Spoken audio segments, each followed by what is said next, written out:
The days when video games were a tiny niche entertainment sector are way gone. The video game industry is one of the most versatile and dynamic entertainment industries today, having converged technologically, economically, socially, culturally, and globally. The most influential example of the console's transformation is the multifunctional capabilities of the modern system. We believe that the evolution of technology is the main pioneer of today's gaming community, as consoles now have the ability to engage users with gaming, social media, TV, video, and music streaming. Consoles today are beginning to become the center of home entertainment. In the United States alone, the video game industry is estimated to have made approximately $30 billion in 2017 and is projected to grow in the next couple years. To put that in perspective, the film box office and Facebook are estimated to have made about $11 and $12 billion respectively in 2017. The larger the industry becomes, the more jobs, developers, and companies across the world will be created to cater towards the demand of the consumer. Fast forwarding 20 years with the development of modern technology, the 6th, 7th, and 8th generations of consoles with big budget game titles and cinematic graphics are what really emerged the video game industry. During this period, online gaming and mobile gaming became major aspects of the gaming culture. Slowly, gaming has worked its way into the different kinds of media platforms that they are allowed to be played on. Companies soon realized with the revenue these games are bringing in, the more money was to be made by spreading the types of content available. A major player in the world of Convergence today is the popular game Fortnite. The Fortnite craze has taken over the video game community for months now, using the convergence of multimedia industries to expand their market. Although the most popular versions of the game are free, the Save the World portion of the game is the original version of the game. Fortnite Save the World is a co-op sandbox survival game developed by Epic Games, released as a paid-for early access title for Microsoft Windows, Mac OS, PlayStation 4, and Xbox One on July 25, 2017. Fortnite is set in contemporary Earth, where the sudden appearance of a worldwide storm causes 98% of the world's population to disappear, and zombie-like creatures rise to attack the remainder. As a Battle Royale game, Fortnite Battle Royale features up to 100 players alone, in duos, or in squad of up to 4 players, attempting to be the last player alive by killing other players or evading them, while staying within a constantly shrinking safe zone to prevent taking lethal damage from being outside it. Players must scavenge for weapons and armor to gain the upper hand on their opponents. The game features limited cross-platform play between PlayStation 4, Xbox One, computer versions, and mobile versions. Fortnite is the most popular cross-platform game of all time. While the concept of Battle Royale is still widely disputed on the discussion forums of Reddit today, it can be traced back to its origins. One of the biggest controversies is Fortnite's relativity to the game PlayerUnknown's Battlegrounds, which preceded it time-wise. The game concept that surrounds this is that 100 people are thrown into an arena and it's every man for himself to the finish.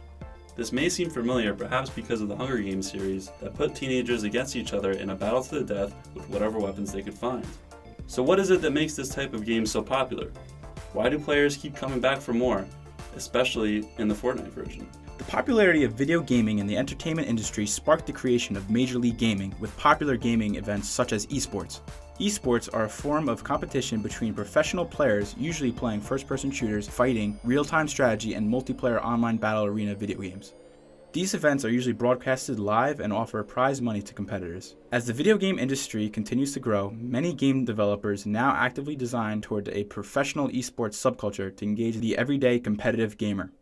In 2013, it was estimated that approximately 71.5 million people worldwide watched esports.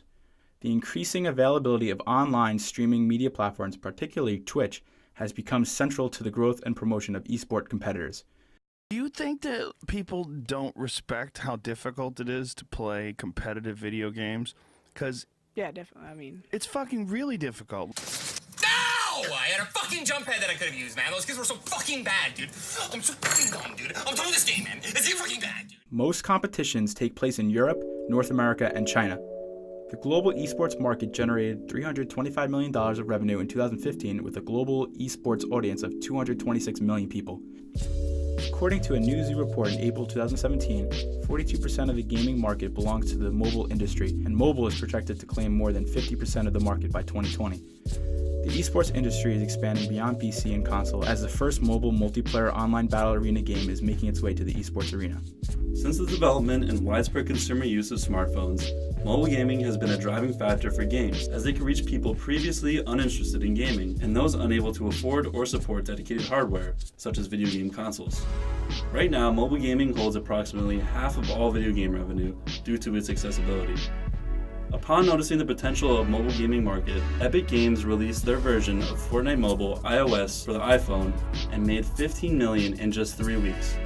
According to Epic's recent report, Fortnite on iOS is now out-earning games like Candy Crush Saga, Clash of Clans, and Pokemon Go on a weekly revenue basis, earning $6.4 million in the last 7 days compared to Candy Crush Saga's $5.8 million. Unlike most mobile games, some of which allow you to pay money to advance progress, Fortnite sells only silly costumes, goofy in-game dance animations, and other cosmetic items. Globalization is not new to video games. Globally, video games allow people from all around the world to communicate with each other. This has been going on since the late 90s with the introduction of online gaming such as Xbox Live and PlayStation Network. Although China and the United States make up just under half of the worldwide gaming revenue, areas such as Latin America, the Middle East, and Africa are some of the fastest growing markets in the world, seeing up to 26.2% yearly growth. Not only are games being played in more countries, but they're also being played by a larger variety of people than ever before. 58% of Americans aged 30 to 49 and 38% of Americans aged 50 and over play video games. With many people all over the world playing video games, the Chinese gaming community still holds majority of the industry. According to a report done by GameSkinny, there are more gamers in China than there are people in the United States. If you own a social media account, you've probably seen at least one thing about Fortnite recently. There are dozens of social media accounts that are Fortnite related, and those that aren't still post Fortnite content. A huge impact Fortnite has had on the gaming world is how Epic Studios has connected with its player base. There has been many instances over the course of its release that Epic Studios has provided feedback and answers to those who ask. One of the main platforms this is done through is the subreddit Fortnite Battle Royale, which has a very large community following. This includes posts by players that go over relevant topics currently occurring in the game, whether it involves problems, bugs, issues, or concepts that players wish to improve on or include in future versions of the game. There's also a number of Epic employees that browse the subreddit and always do their best to reply to posts and questions people have on it. Epic Games strongly encourages user-generated content and listens to what their gaming community has to say. A great example of this is the Boogie Down contest.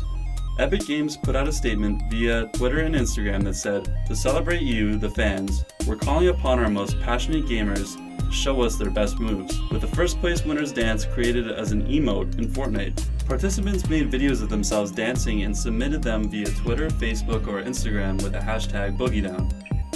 The top 100 participants all received in-game currency. Although not being a part of the top few dances, one of the participants, also known as the Orange Shirt Kid, made a dance that grabbed the Fortnite community's attention. The community pled to Epic to put this dance in the game, and Epic listened. The Orange Justice dance is now one of the newest game emotes starring in Season 4. To purchase cosmetics in-game, players need to use real money to buy them. Besides the Save the World mode, this is the only way Epic Games makes money in Fortnite. Like mentioned earlier, the Battle Royale portion of the game is completely free to play and download. Real money is then converted into the game's currency. The currency is called V-Bucks. They can be used to purchase something called the Battle Pass. The Battle Pass is a one-time $9.99 purchase that allows a player to have access to exclusive cosmetic items that are unlocked by playing over a 3-month period. V-Bucks can also be used to purchase items in the store, which is constantly changing every day. This engages users to consider purchasing the items before some of them are gone, possibly forever. The most popular aspect of the game is free, but generates about $125 million a month. Even though free-to-play games are common among the gaming community, no other game has come close to the profit Epic Games made. It is the most successful free-to-play game of all time and still growing. Twitch is an online video game streaming platform owned by Twitch Interactivity, which is a subsidiary of Amazon, where the everyday gamer can view some of the most skilled players in the world, along with esports broadcasts. Even though the most popular streamers have thousands of views, anyone can stream their game. On consoles, you can simply download the Twitch app and stream whatever game you're playing, sparking the user engagement. You can also download the Twitch app on any smartphone for free. Even though the Twitch app is free, Twitch gains revenue through its Twitch Prime subscribers. This subscription is included with Amazon Prime subscriptions featuring exclusive in-game items. Twitch Prime also includes advertising, free streaming, monthly offers of free add-on content, game discounts, as well as one free channel subscription a month. The number one most watched Twitch streamer in the world is Tyler Belvins, who goes by the name Ninja. As of April 2018, his account has over 6 million followers with an average of 110,000 viewers per stream, as well as 9 million YouTube subscribers. On estimate, he makes about $560,000 a month by showing off his Fortnite skills on Twitch and receiving donations from the gaming community. Another form of his fortune comes to people subscribing to his personal Twitch account. It costs $5 for the consumer to subscribe to the streamer's account, with half of the money going to Twitch and the other half going to the streamer. According to Dylan Mead of the Harvard Crimson, Ninja's following base grew 250% in 6 months after the release of Fortnite. It all started with my dad playing video games. He would go and play, until the middle of the night, 2 a.m.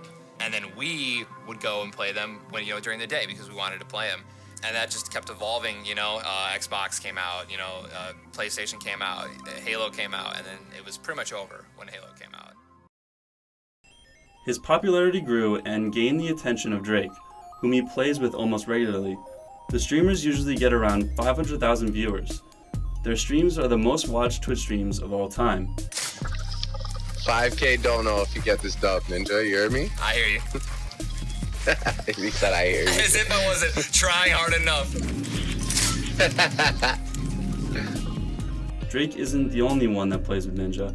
Music artist and producer Travis Scott, NFL player Juju Smith-Schuster, and rap artist Lil Yachty have all played together during one of Ninja's streams, continuing to raise awareness around the game. Some athletes are picking up on the Fortnite emotes and doing them in-game. Lakers guard Josh Hart even has custom Fortnite basketball shoes and claims that Fortnite is very important to him. Hart and teammate Kyle Kuzma are known for doing Fortnite-related dances after making shots. The Boston Red Sox outfield does the jubilation dance after a win and the L dance after hitting doubles. Besides gaining the attention of celebrities and athletes, Fortnite includes popular culture in their game. They include in-game emotes that are popular outside of the game. The original Fortnite dance is actually from the sitcom Scrubs.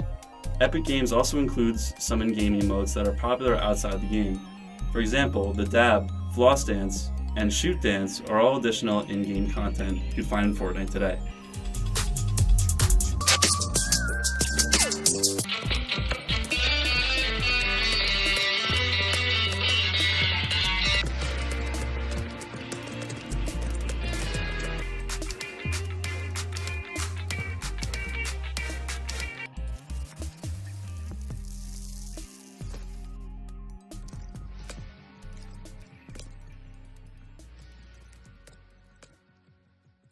As the entertainment industry continues to grow with the success and adaptation of the video game industry, we predict other major game developers to follow suit with what Epic Games has done with Fortnite. Could we see more free-to-play games? Maybe. What Epic Games has done with Fortnite has been a major success and possible turn in the video game industry. If other developers follow in Epic's shoes, we may have more multi-platform games, which gamers have wanted for years now. According to Statistica, in the United States alone, the video game industry is predicted to earn approximately $90 billion by 2020. We believe that the key components of the steady growth of the once niche market is directly related to technology advances already made and to come in the future, as well as the convergence of multiple industries.